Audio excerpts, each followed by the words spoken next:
Hey everybody, and welcome back to Lindsey's Little Library. So today is BookList Thursday, and BookList Thursday is something I do with Sarah over at Sarah's Nightstand.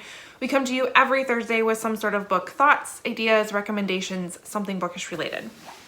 So we thought for the summer we'd do a little bit of a reoccurring subject. And so this is kind of our first Thursday doing that. So it'll be the first Thursday of June, July, and August. And on those Thursdays, we're going to feature some of our best backlist books from our favorite authors. And so for this week, we're going to call it For the Love of Jodi Picoult, because she's like my number one. So I have 5 books. It was even hard to narrow it down to only 5 books to tell you about from Jodi's backlist that you really, if you have not picked them up and read them yet, where have you been? Because I've been talking about these for a while. Second, just pick them up. Find them at libraries. I see them all over the place, so they're around and they are worth it. So first one I want to talk about, I guess I can put them in a bit of an order. Yeah. So first one I want to talk about is Vanishing Acts. So this follows Delilah. She's had a pretty decent life, raised in like a rural part of New Hampshire by her dad. Loved her dad, had a really great relationship with him, and her mother passed away. So now she has a young daughter, a really wonderful fiance, and she volunteers with this rescue dog that she adopted. It's a bloodhound, and she uses this dog and volunteers and goes and looks for missing people. So as she is kind of preparing for her wedding and settling down, she has these flashbacks that she just can't understand. She doesn't really recall exactly what happened, but they're bugging her and she can't put the whole story together. So one day a policeman knocks on her door and revealing a secret about herself that changes the world as she knows it and threatens to jeopardize her future. I'm gonna leave it at that. It's Jodi. She's gonna make you think. It's fantastic. Next one, we'll go with this one. Small Great Things. So this follows our main character, what's her name again? Ruth Jefferson. She is a labor and delivery nurse at a hospital in Connecticut. She's been there for 20 years. She is fantastic. Like, she's the woman you want on your side. During her shift, Ruth begins a routine checkup with a newborn baby, only be told a few minutes later that she's been reassigned to a whole entire another patient. The parents of the baby are white supremacists, and Ruth is African American, and they do not want her touching their child. And the hospital complies with their request. Ruth is hurt by it, thinks it's crap, honestly, but she I guess gets it, right?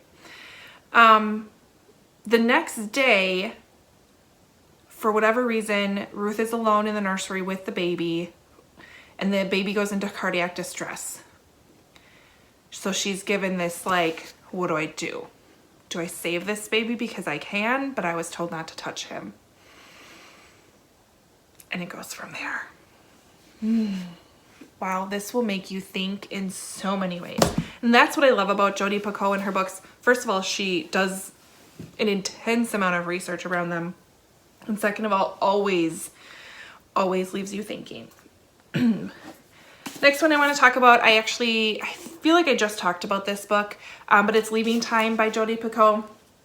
So this one follows Jenna Metcalf, who has never stopped thinking about her mom, Alice, who mysteriously disappeared in the wake of a tragic accident on a, I guess, wildlife reserve where like old circus elephants would go to kind of retire. So Jenna is on this mission to search for her mom, looks online, goes through Alice's journals, like she is invested in figuring out what happened to her mom.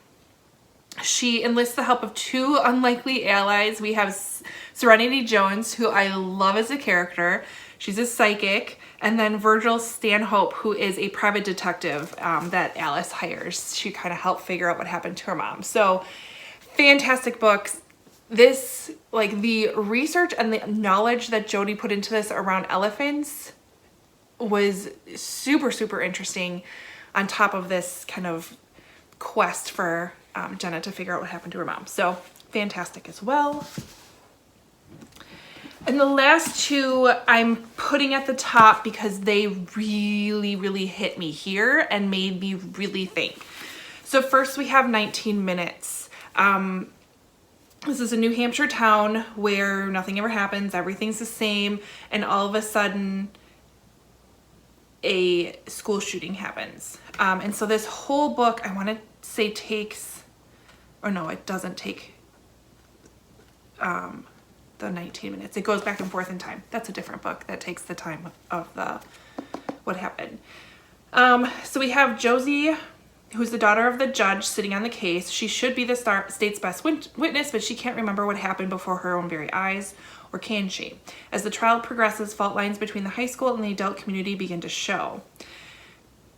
This also, because you are in the head of the kid who was behind this, and you're with him and you're like rooting for him, and just really, really, really made me rethink and relook at the whole situation, all of the situations. It makes you kind of question. So very, very, very good. And then my favorite one that I want to tell everybody to read and scream it from the rooftops is a storyteller. First of all, it's World War II historical fiction, which, hello. But add that on top of the premise of the book. Oh my gosh, it's fantastic. So this follows Sage Singer. She is a baker. She is younger, owns her own bakery, bakes a lot of bread. There's a lot of bread baking in here, which is really cool. And she befriends an elderly man. His name is Joseph Weber, who I believe was working at the high school for a long time. Like the whole town loves him. And they kind of strike up this really unlikely friendship. So they kind of work through kind of the stories of their lives, and they start to kind of learn a bit about each other. So then one day, Joseph comes in and confesses a long buried and shameful secret, one that no one else in town would ever suspect, and asks Sage for an extraordinary favor. If she says yes, she faces not only moral repercussions, but potentially legal ones as well.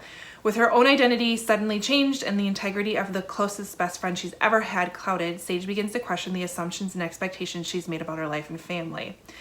When does a moral choice become a moral imperative, and where does one draw the line between punishment and justice, forgiveness and mercy? Please pick this up. It's fantastic. And wow, makes you think. So those are my 5 backlist bests from Jodi Picoult that you need to go and pick up. For the love of Jodi Picoult, please. So head over to Sarah's channel. She has a completely different author with 5 backlist recommendations, and then come back first Thursday of every month for July and August, and we're going to share some more of our favorite authors and some more favorite backlists. So head over there, see what she's got, come back, like, comment, subscribe, all that fun stuff, and I'll see you next time.